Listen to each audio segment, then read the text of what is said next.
And we're live. Thanks again for coming back to the ET Stand podcast, the Cronulla Sharks podcast by fans, for fans, where we let our football do the talking. And here we are again with our good friend Franco, Stephen Franklin, for another episode of Classic Cronulla Chronicles, where this time, 2024, round 8, I think it is, we are playing the Canberra Raiders in Canberra, and we're going back to the great year that was 2009.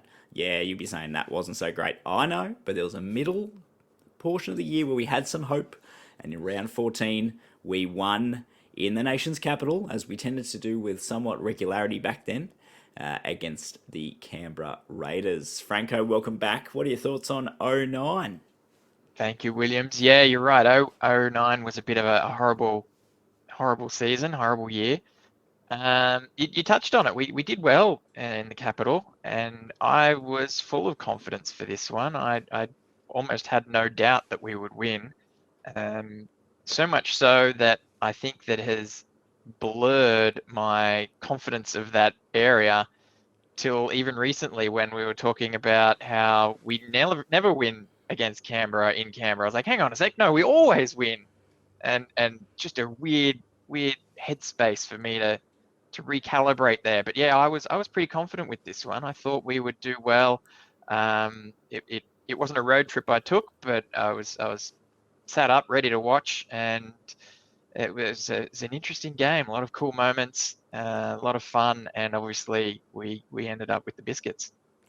Yeah, you're right. It was a road trip that I took. I remember taking. I had the pleasure of living in Canberra for about 4.5 years, and funnily enough, in living down there, I tended to be out of town for work or other reasons whenever the Sharks were playing there. So I missed those great wins that we had. I think it was a mate's wedding in 2013 when we rolled out and won there with all of our players out just before the finals. 2012, I was away for work there as well. 2011, I was there, and we got pumped round one. That's when Paul Ayton got sent off for a headbutt, unfortunately. And then 2010 was my first year down there, and I remember I was pumped for that. We were up at half time, a Trent Barrett field goal put us ahead, and then it was a weird game that finished, I think, maybe 18-15, the final score to the Raiders. But that was the first game the Raiders had beaten us in a fair while in Canberra. We had all the running prior, you're right. We won down there in '09, '08, '07, '06, '05. Plenty of great games to look through. But in recent years, before we beat them in the final round of 2023, we hadn't beaten them since 2018. So, yeah, it's the Sharks Raiders form guide is a bit of a funny one. Feast or famine. Yeah, and looking at, I suppose, our respective forms in that season, real poor for both teams up until this point. So two buys actually to the Raiders in the 5 matches leading up, the match immediately before and 5 weeks before this match, so 4 weeks before that. They had a good win over South, 34-18, good win over the Warriors, 38-12, got pumped by the Storm, who obviously were in the middle of their salary cap affected era, went through to another premiership in inverted commas. Sorry, bumping my mic again there. And the Sharks, they had a really poor start to the year. A win over Penrith in the first round, and they lost Brett Carney for the season there with an ankle injury, and then lost a lot. I think it was 7 or 8 straight after that, including matches to Penrith away and the Dragons at home. The Dragons were building towards that 2010 premiership they ended up getting, so they were a very slick and very hot side there. While the Sharks finally broke the drought with a 13-10 win over Parramatta in the wet, a very wobbly field goal from Trent Barrett followed by a penalty goal late on, gave us the win there, and then came back to a sunny Shark Park. Scott Porter, I believe, on debut with an 18-10 win over the Warriors. That's where Scotty Porter famously dropped a few profanities in his commentary or interview with Channel 9 afterwards. So we went into this match with a bit of renewed hope. Do you remember this era? I know you said that you had some rose-coloured glasses on it and then realised how poor it actually was, but what were your thoughts around this era? Yeah, obviously that Parramatta game there preceding this one, that was the Trent Barrett wobbly kick for the field goal. It pouring rain, terrible conditions. That suddenly the season was back on, right? So it was a terrible. I don't think we need to go into 2019 in too much detail because we could we could fill multiple episodes with just that. But Yeah. just from a Cliff Notes perspective, as he said, we came out of '08, on fire. How good's this? We can only consider that we've strengthened the team with bringing Trent Barrett in. Anthony Lessons Tupou. learned, Anthony Tupou. We won the first game. As you said, Carney went down, which was probably a bigger blow than anyone realised it was going to be. Yeah. But just the start of the dominoes collapsing, I suppose, to a horrible run. And then, this Parramatta game with as I said, the wobbly field goal. It was like, all right, we're back. Footy's back. How good's football? Couple of wins, and then, so I said, I was just full of confidence for the Raiders game. So it was like, we're in. We're gonna slowly work our way back into the season. Yeah, you're right. It's still kind of, I think, more fresh in our memory anyway was 2001 and 2002, where we had pretty scratchy starts to the midpoint, and then we put on huge winning streaks into the finals and ended up finishing either top four or close to top four. So following those years, I was, even when we were going terrible in '03, '04, I was like, oh, if we just string a few wins together, we'd be right back in this. And '09 showed one of those kind of mirages of hope that we'll talk about later. I know a lot of people talk about me booing Santa and glass half full, but when it comes to game day, there's always Yeah, that just, we can do this. It there's doesn't matter how bad it looks. It's just, we can do this. We can do this. you're It's right. still good, as Homer would say. You're right, absolutely. And then I think talking about the 2011, where I wasn't in town when we. Oh no, I was in town. Sorry, when we lost to Canberra round one. I was living in Canberra. We got pumped by 40. It's like, geez, that's bleak. And then round two, we're playing the Dragons, and I'd finished work. I was a shift worker. I'd finished at some ungodly hour after working all night and had a quick sleep. And then I was like, okay, got in the car and drive back up to Shark Park. I think there was roadworks. It was pouring with rain. It's like, why am I doing this? And I was like, no, first home game of the year. There's hope. There's hope that you're right. There's game day. There's hope, and we won. We'll cover that at another occasion. But that was a great match. The Dragons were in all sorts. They were raging hot. I think it was $1.10 favourites or something obscene, and we rocked up Sharks at the park in the dark, in the wet, and just turned up, and that was that same game where we had I think we restricted them to only making 3 or 4 meters with the defense, and yeah, great time. So you're right. No matter how bleak things are, game day still generates that excitement, and this was another one of those days. And '09, I think, was for them, despite the bleakness that did occur. But looking at the teams, I'll just quickly get some music going for us, just to get a bit of game atmosphere. We've got Canberra Raiders, number 1, David Milne. The wingers, number 18, now a wrestler, I believe, Justin Carney, and Phil Graham. The centres, Jared Croker, in one of his early years, long career, Joel Monahan. The halves, Terry Cambese and Mark Herbert. The front row, Dane Tills, Trevor Thurley, Scott Logan. The back row, Tom Leroy, Lars Bronson Harrison, Alan Tongue, who's also the captain. The bench, Glenn Buttress, Nigel Plum, Josh Miller, Troy Thompson, and the coach, David Ferner. The Sharks, the fullback, Nathan Stapleton. The wingers, Blake Ferguson, Luke Cavell. The centres, Matthew Wright, Reece Williams. The halves, Trent Barrett and Scott Porter. The front row, Cade Snowden. Number 23, Corey Hughes in for a late change, and Luke Douglas. The back row, Adelaide Villa, Anthony Tupou, Paul Gallen, and the bench of John Manor, Mitch Brown, Terence Siasu, and Ben Pommeroy. The coach, Ricky Stewart. Thoughts there, mate? Yeah, it's an interesting one. Obviously, 2008 was the first year of the NYC, the National Youth Competition, and a year on, I think teams weren't quite sure what to do with that, how to use it as a feeding in talent into the clubs. Obviously, Jared Croker was part of the 2008 NYC winning team for the Canberra Raiders. They'd started stacking their team with a few other players from there, like Josh Dugan, and so they were sort of looking to reap success from that. And we've sort of got a few under 20s hopefuls that come through into first grade here as well. Especially, it's easier to make some of these changes when you have a bit of a losing start, because you got to try and find something to help get over the line. So you've got Blake Ferguson, who was an NYC player. You've got Matty Wright, who was an NYC player. Stapleton, I think, had a few NYC games for us as well. So it was certainly one of those. The whole year, and even 2010 was a little bit funny with, do we forget about New South Wales Cup now if you're too old for NYC and you haven't made first grade, are you washed up? And I think it was sort of a feeling out period here, and so we got a lot of young kids here, a lot of hopeful talent coming through on both sides of the spectrum. Obviously, Scotty Porter is a big call out, only making his debut a couple of weeks before this one, and it was still interesting to see him, especially off the back of what I was talking about there, of if you didn't make it by the time you were 21, you were washed up, and he came in as a late debutant, I believe, Yeah. through New South Wales Cup. So it was a really, really, really odd sort of period for us as far as a player list is concerned. And then obviously we've got the two outside backs on the bench in Mitch Brown and Ben Pommeroy. Yeah, it's a good point. I didn't even think of that with the national youth competition. I think it was known as the Toyota Cup initially, and then it Correct. changed to, was it Holden Cup or whoever it was. Anyway, that it was a big thing. And when it came in, it was like, oh well, we've got a national youth competition. This is great. You can see all this talent, and they can transition straight to first grade. Which I remember a lot of people at the time talking, going, well, reserve grade's where you get I suppose your development of boys playing against men. If it's all under 20s, a lot of them are high scoring. A lot of them, the defence was not particularly the focal point.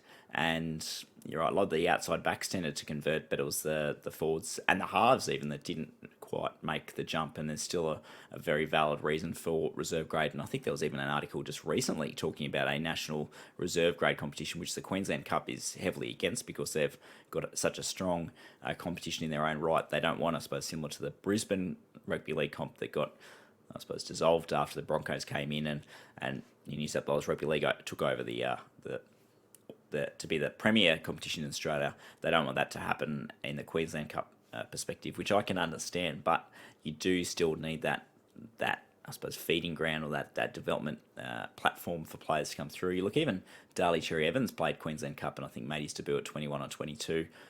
Cody Walker was a late bloomer. There's a lot, and even Nico Hines, he went and played for Mackay for a while before, after being cut away from Manly, before coming back into the Melbourne Storm system. So it's a valid platform there. Looking at number 23, Corey Hughes, I was like, oh, who'd he replace? It was actually Tony Kane got named as number 9, and then he was a late scratching, so Corey Hughes came into the lineup there. But a bit of moving and shaking. You're right, interesting names like Nathan Stapleton at fullback. I think Nathan Gardner wouldn't make his debut until 2009 or 2010, who also came, I think, from the under-20 system, having been signed from Parramatta. So, yeah, interesting team. And Pomeroy, I think, had been at this stage of his, well, it's midway through his Sharks career, given he played all the way through to 2013. But I think they were trying to fashion him into a bit of a second rower, but he ended up coming in and playing centre, I believe. Not sure who he replaced. It might have been Reece Williams. Interesting, even that you got a second rower playing centre, admittedly, but obviously Pomeroy wasn't. Tony Kane, what a sad story that is. Yeah, with the You leg know, injury. This is after that because that happened in yeah, I forgot 2006. about that. This was his sort of comeback trail back to the Sharks after obviously being out of the game for a while, then attempting to come back. I think he was through the Dragons for a little bit there, Yes, and yeah, then it was sort of revealed that he couldn't really train through the week. He sort of had to do light duties to be fit and ready for a game day because his knee would swell up, which was just insult to injury. I think it was a real yeah. shame.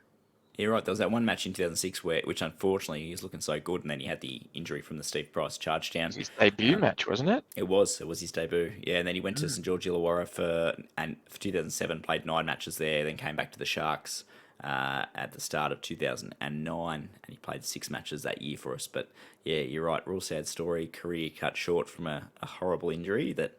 I was just commenting too that you don't. There was a charge down the weekend from I think kick out, but you don't see many charge downs anymore, which is a good thing, Mhm. given what ended up happening there. We'll roll forward to the actual match itself. It was not quite a high scoring affair in the final score that you see, but there was a lot of tries and a lot of missed goals. So the Raiders had a cracking start, scored early on, and then got another try in the 21st minute to be up 10-0. The all important third try, Nathan Stapleton got with a good run line off into a hole to score out wide. The Sharks then got another try. The Raiders got another one, and then going to the break. Sorry, 14-10. The second half is where the excitement really got going. The Raiders with an early try to make it 20-10. It looked like they were going to pull away, followed by Matt Wright getting a try to get the Sharks back into it, and then a awesome funny bounce cutting back inside. Ben Pommeroy scored with his first touch of the ball coming off the bench to make it 20-all. The Raiders had a late-ish penalty goal to hit the front, 22-20, and I thought that looked like the game over. And then Corey Hughes, bit of a shape to the right, turned back inside, or to the outside, really up through the ruck, and Paul Gallen backing up on that run through the ruck area to score in the 78th minute. Cavell unfortunately missed the goal, 24-20. The Raiders had a last set on our line that we repelled. The notable moments being the Pomeroy try with his first touch of the ball and the Gallen winger. And the party rolled on for the Sharks. Three wins on the trot mid-season. Some hope was starting to form. Any comments there on the actual match itself? Oh, like I said, I think it was just an enjoyable game. There was lots of interesting moments through the game. There was ebb and flow. I do think that if we had have gone to extra time, you mentioned Cavell missing the goal at the end of the game, and I think they were peppering our try line towards the end there. If we'd have maybe given away a penalty for 2 points to Canberra and gone in at extra time, I don't think we would have held on. Yeah. Do think they were the stronger team. Do think they were sort of getting on top of us towards the end there. But winners are grinners. I think it was a great game. Yeah, it was. The Raiders got two handy leads, a 10-0 lead and then a 20-10 lead, and the Sharks both held on and the Raiders let them back into it. But it was so just rolling back into the teams, we had Barrett and Porter in the halves. That there was a few times there Barrett put some good kicks in to turn the Raiders around. We'll move forward to the talking points in a sec. There was some interesting shenanigans with the footballs, and it was a cold Sunday afternoon in Canberra, as it tends to be in the middle of the year like that. But the Sharks just hung in there. We had it wasn't a world beating team, but just enough class out wide. So Stapleton scoring off a well run hole. Same too with Matthew Wright, and a few other line breaks too. I remember midway through the second half, I think it was before the Pomeroy try, where Stapleton made a break. He was great in full flight, and unfortunately got cut down. I think it was maybe only a couple of plays later where they put their kick in and we scored. But yeah, you're right. I think the Raiders were the stronger team, but we managed to hold on. I think it was the combination of those wins the previous 2 weeks had the team up in confidence and the ability to throw the ball around and keep competing, where if this match happened at another stage of the year, if it were down 5 or 6 losses in a row, it might have been a different outcome. But yeah, looking at the actual talking points itself, it was women in league round, and there were some pink coloured footballs, Stevens, that were performing or acting rather differently in this game. You don't really see it in the commentary of the KO mini or the highlights, 23-minute highlights package on YouTube, but I remember being there, and the first kickoff went on out of the full. It just floated weirdly. Terry Campese missed touch after it was almost like the bladder in the ball, I think, just popped and it just didn't go anywhere. There was some weird things happening. Franco, do you remember that? I do. Obviously, you touched on it a little bit earlier. Was the miracle bounce for Luke Cavell to collect and pass on to score the try? I think it was just because the camera angle is from the opposite side of the field, so it just sort of looks like it's bounced up a little bit, and this sort of happens from time to time in rugby league. The ball certainly bounces funny. Which is a pleasure when it happens for your team. But it bounces up and Cavell gathers it and great try. And then you get the front on angle and just jaws hit the floor. The commentators are gobsmacked. You see the ball come in at sort of 45 degrees, hit the ground, and then go back that same 45 degrees into the field of play. It was brilliant. It was just, wow, how did that happen? Not saying it couldn't have happened with a regular ball, but on the day with shenanigans going on, that was just one of those things that stood out. I think the other one was one of Barrett's 40-20s that he kicked, it really just shot out of a cannon. It was low, it was hard. There was a player on the spot to collect it and stop it, but it just seemed to go through his hands and was perfect kick. It was just weird things going on with the ball, and you know, could have been that bias knowing that something was happening, something was going on with these balls, because it had been reported for a few other games as well. It wasn't just this match. These balls were used across the round, and I think anything that happened that was funny, someone would be looking to the balls and go, "Oh, that was because of the ball." Not always true, obviously, but geez, it made for entertaining watch. Yeah, you're right.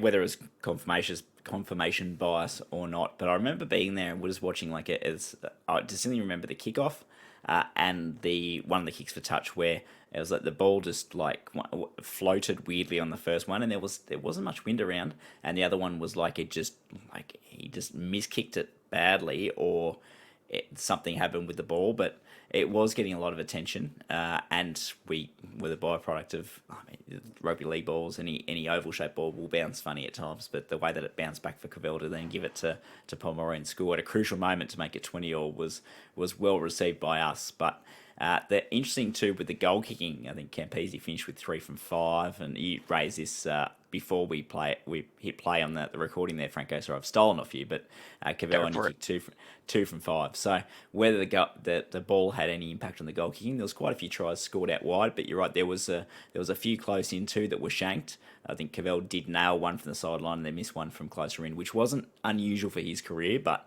it would have been handy to get an extra 2 points in there.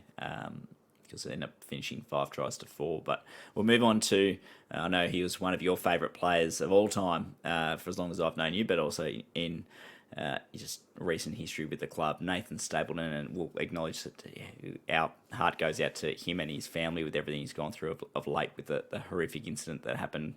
And yeah, he's battle now with the disability, but as a player, my goodness, he was so good. And this was early in his career. I think it was only a couple of games into his career, and he was it might have even been his first try or his second try in his career, and just showing what he could do. Do you have any comments on Stapo? Stapo, what a player! I know he didn't hit the heights that he probably could have, should have, or maybe I wanted. But he was great. He was a really good player. I was one of those the media like to say when a player touches the ball, you sit up and take notice. He was one of those players for me. I always thought something was going to happen when he got the ball. He was lightning quick. He had a bit of an issue with injuries, unfortunately, from a playing perspective. In terms of, I believe he had basically no cartilage in his knees. So I think I've got that right. So he was always having issues with his knees and then hamstrings as well, probably by byproduct of favouring one leg over another. But yeah, he did never really seem to be able to string a lot of games back to back. Yeah, But every time he'd get a go, I think he did the colours proud and was generally there or thereabouts to scoring a try. He was lightning quick, was able to cover the field really well. I remember there was a few length of the field tries from him, and always stand up and cheer moments, which was great. yeah, he covered so fullback, centre, and wing. And looking at, he made his debut against the Dragons 3 weeks before this in the 26-4 loss, coming off the bench. Showed a fair bit. Made his starting debut the following week against against the Eels at Parramatta at fullback. Then he scored his first try in his third first grade match against the Warriors, and then he backed up here with 2 tries in a row, so a try in this match as well. Finished the season with 3 tries across 14 matches for the team. But you're right with his knee. I do remember 2012, there was a fair bit of attention going on in that he had a cadaver, so a dead person's Achilles transplanted to his knee that they were using for ACL recovery similar to, I think we touched on it in a previous episode, Luke Cavell getting Lars surgery where they had a synthetic substance put in to replace the anterior cruciate ligament. They don't do that too much anymore. No, they've gone back to more traditional methods, but Stapleton had quite a few ACL issues and had that, and that allowed him to play again. I remember that being a big talking point in 2012. I distinctly remember this because I was in Brisbane at the time when we beat them up there for the first time since 2004. I think it was 2004, a fair while, and he got an intercept to kind of break that game and seal it late on in the second half, where he ran 90 metres, and I remember he was running towards the end at Suncorp that we were at, and there was a player coming across. I can't remember who it was, and he's looking on the big screen and timed his goose step to perfection to put the arm up and run 90 metres to score under the post, which got us the win. I think it was at one of those games against the Baby Broncos where we were heavily favoured to win, but in true Cronulla style, an early lead was quickly whittled away by them and it wasn't looking good, and then Stapo stood up. But looking at his overall career for the Sharks, he played 61 matches from 2009 to 2014, scoring 17 tries. But in his final year, 2014, he probably goes down in Sharks history, or maybe even NRL history, to play his final match. Do you remember how many tries he scored? I don't. I'm feeling ashamed here, William. Putting me on the spot, though. Well, I like it. I'm incorrect in saying it was his final game. It was his third last game for the club before he departed. But he scored 4 tries against the Warriors at home. It was our first win that year, a 37-6 win over the Warriors in what was the horrific 2014 year. And he was lights out that game. And I know there was a bit of murmuring at the time of, I think, potentially going to the Roosters. So he went to them. I think he then went to a French club. And then pretty much finished playing first grade after that, unfortunately. But he, scored 4 tries in that one. Only 17 tries over his whole career, which is less than I thought. But he also did kick goals. He kicked 18 from 28 with a final percentage of 64.3%. So you're right, cruelled by injury, but on his day, in form, he could do anything. And it's a shame that his first grade career was so affected by that, because he did provide a lot. He was the last player for us to score 4 tries before Valentine Holmes did in 2016 against the Knights, and to my research and records, we haven't had anyone score that many since. So yeah, good stuff, Stapo. Yeah. Any closing comments on the great Stapo? I don't want to give too many spoilers away, but if we ever do a top 10 list, I think he might make an appearance in my list there. I just really thought he was a great Sharks player. We know where game for me. Yeah, we know where he sits on your tiers, which is obviously better just by default than Boto's tiers. Moving on. So Benjamin Pommeroy, first touch of the ball. He was much maligned. He dropped the ball a lot. I suppose he would mind us saying that, but it's true.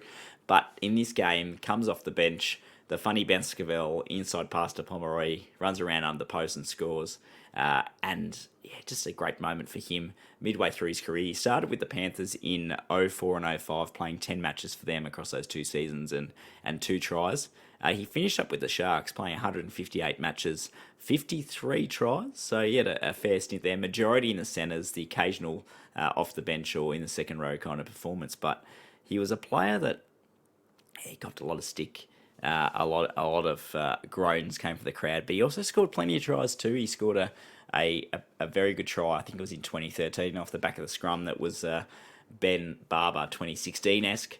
So he also had quite a few tries too, where he just, once he tucked the ball under the wing, he could run a good hole. He had a bit of speed about him for a big man. He could beat a defender one-on-one. So yeah, despite his controversy and the fact that his name gets used not in the most positive terms, I think he still provided plenty of good moments at Shark Park and for the Sharks in general.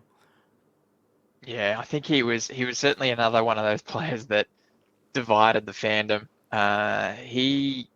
You think about it though, he would have a lot of trouble in today's game with his suplex back slams. That it was generally his go-to tackle. I don't think he would be getting many games back to back with that tackling technique these days. A lot of trips to the judiciary and concerns about head slams and whatnot, but he got away with it back then, and it was always impressive to watch. You're right. I completely forgot about that, but you're right. He had a very distinctive tackling style, and if he wanted to turn the game in his and our favour, he would really pull out the suplex and cause an error or force an injury or Hmm. and the like. So yeah, he did go to France to play for Catalans, and unfortunately, and he's on YouTube, got sent off 2 matches running. One of them was for a suplex, I believe, that resulting in a player being put in a very dangerous position. He served the suspension, then first game back after that, I think, did a high tackle, took someone's head off, and it was definitely a send off. But yeah, probably a low light for his career. He did go and play for Catalans and Warrington as well, so his career wasn't over when he left us. In England, he played a total of 59 matches for 15 tries across 2014 to 2018. So retiring at the end of the 2018 season. Fairly long career if you look at when he made his debut for Penrith in 04 at the age of 20. So he had a solid career, and yeah, if we do see him in any, I suppose, Sharks, I don't know if they have Yeah, catch ups anymore. He'd I definitely had forgotten you mentioned going through the team list there. I had forgotten that they sort of tried to push him back into the back row. yeah, Now my memory probably a bit fuzzy here, but I think he sort of started out as a back rower that pushed into the centres yeah, you're right. Yeah, through need, and then it was like, all right, well, we've got some of these young kids coming through. They're all got a bit of pace. Maybe you go back into the back row, and it's just never really stuck. He just sort of kept going out into the centres, and that really was his position. I think he, wasn't the best centre by any means, but he filled the job for us and did admirably with what we had. I think he's certainly one of those players that people will probably remember fondly, even if it's because there's a smile on their face about laughing about the drop balls or something. But he did a lot of good for the Sharks. yeah, you're right. So the first 4 matches he played for the Panthers were all off the bench. We signed him as a second row slash centre. I do remember seeing him in reserve grade too for our first season in '06. When we had some trouble in '06, it was like, oh, gee, this Pomeroy guy looks good. Bring him in. And he was brought into the first grade team late in the season and played 8 matches and scored 2 tries. So he had a lot of raps about him going on. But yeah, he was being a bigger frame. There was always that view to move him out, but having that bit of speed was good. But yeah, anyone that scores 53 tries for this club obviously is worth taking your hat off to. And if there's Doing any something right. yeah, team reunions or whatever, it'd be good to give Pom a shout out because he had plenty of highlights at Shark Park too. Rolling on to the winning try. So as we said, we brought it back to 20 all. Raiders got a dubious penalty. Of course, these penalties are always dubious to go 22-20 up, and then the Sharks somehow. Got downfield. I think I remember watching the replay going, oh, gee, how do we make so much ground? I think we made a couple of half breaks to get down there, forced a repeat set, and then it was Corey Hughes who had you can say it, a poor season. It was the end of his career. Rather maligned player who, a bit of craft out of dummy half, shaping to go right, turning back inside, and Gallen beating 2 defenders to score the winning try, which happened to be right in front of where we were sitting as the CWC at the time. Yeah, great way to win. 2 minutes to go, despite looking all game pretty much like it's just waiting for the Raiders to run away, waiting for the Raiders to run away with it, and yeah, to pull that one out of the fire, it was not particularly Sharks-esque, but it was well received. Yeah, I think this try was goes down in folklore history for me and a few of my shark loving friends. This try became the play, the one and only play the Sharks had after this Corey Hughes Gallen moment. It became the play that we would run when we were close to the line. It might not have been Corey Hughes, but whoever the dummy half was at that point in time, it was always Gallen, and they always tried to replicate it. Some success continued there, and it was the play. Do the play, get the play Yeah. out.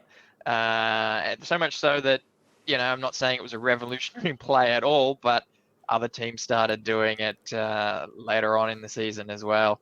And but the play lasted a good couple of seasons as the Sharks one and only play that was good to count on. Yeah, 6 years later, seeing some highlights of the 2015 season, I was doing in preparation for a chat I had with Kelly about a 2015 game. And Michael Ennis was pulling that play out with a fair bit of regularity and getting some success too. A couple of times it was Tagateezy running onto it, Chris Heinington, Luke Lewis.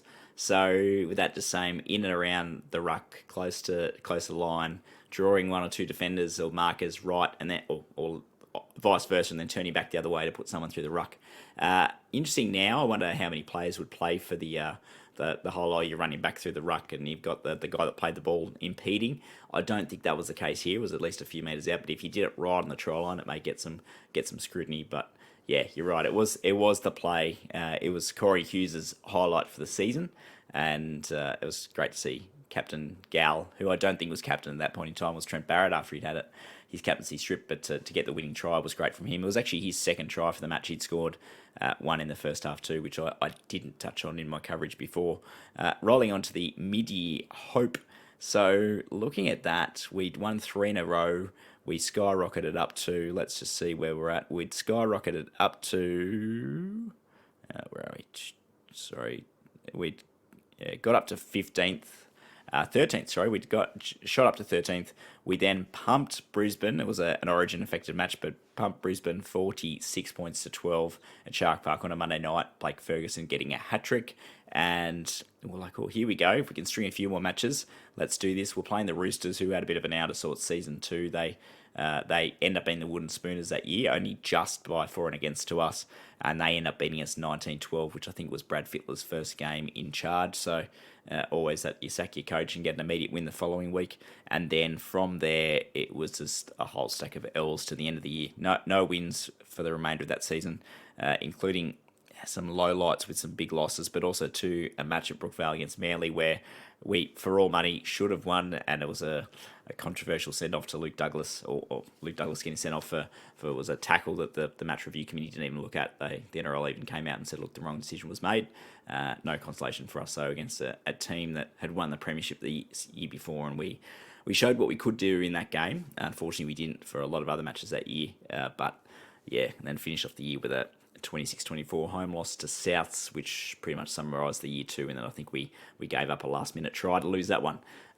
So unfortunate, but on that mid-year hope comment I have there was plenty of hope going up the highway. It was a quick drive home, which is always good, always nice come back from Canberra with that, and Ricky Stewart was loving it too. In the coverage we were talking about, Franco had raised it where you're saying he gave something to a guy next to him, maybe a bit of a punch. Yeah, he belted the guy next to him quite hard after the winning try, and don't know if he did damage, but he certainly didn't want Ricky to go in for the second punch when he sort of feigned to do so. And it was reported afterwards that he's willing to take the battering because it's cheaper than Ricky Stewart punching holes in walls or smashing walkie-talkies.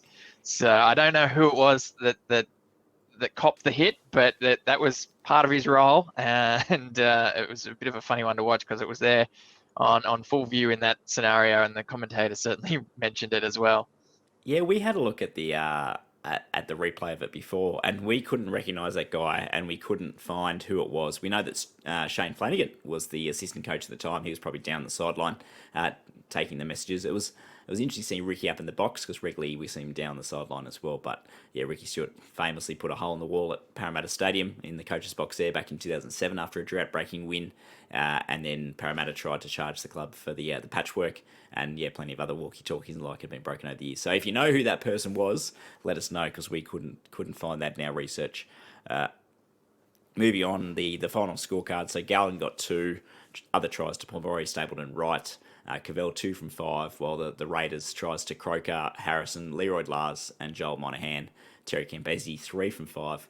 While the Sharks finished 15th, they only won one more game the following week and then lost in a huge losing streak to finish the season. 5 wins, 19 losses. While the Raiders finished 13th, so not too much higher, but they had 9 wins in the end and 15 losses. So that was that for 2009. Any closing comments there? Yeah, I think I touched on it at the beginning. It only took that Parramatta win for me to go, oh, we're in, we're good, we're gonna turn this season around. That string of 4 wins with Scotty Porter in there, Stapleton, Fergo. I think the Broncos match you talked about was One of those tries was Fergo where he contorted himself around the corner post, which was still in play back then, You're right. and managed to get that down. And it was just this spectacular moment. It was just the season was on. We were back, baby, and Yeah. yeah, it all came crumbling down. Yeah. It's unfortunate. '09 was a black mark, and 2010 and 2011 weren't much better. But there were good times to come following that. Anyway, yeah, please, as always, hit the like and subscribe button. Or buttons. We are loving the interaction we're having with you guys and having an awful lot of fun. I love this little side hustle I've got here. The Chronicles, looking at classic games. When else are you going to be able to chat about games from what was an otherwise bleak year, 2009? So anyway, if you know who that guy was in the coaching box that copped one in the ribs from Ricky, if you know, what was going on with those balls back then. Maybe you worked for Steeden and you have the inside goss. Who knows? Let us know if you've got some favourite Nathan Stapleton or Matt Wright or Ben Pommeroy memories. As always, let us know. But we'll sign off with a bit of instrumental up Cronulla, and we'll see you soon. Hopefully, the corresponding fixture in 2024 has a similar result. Anyway, thanks, Franco. Up.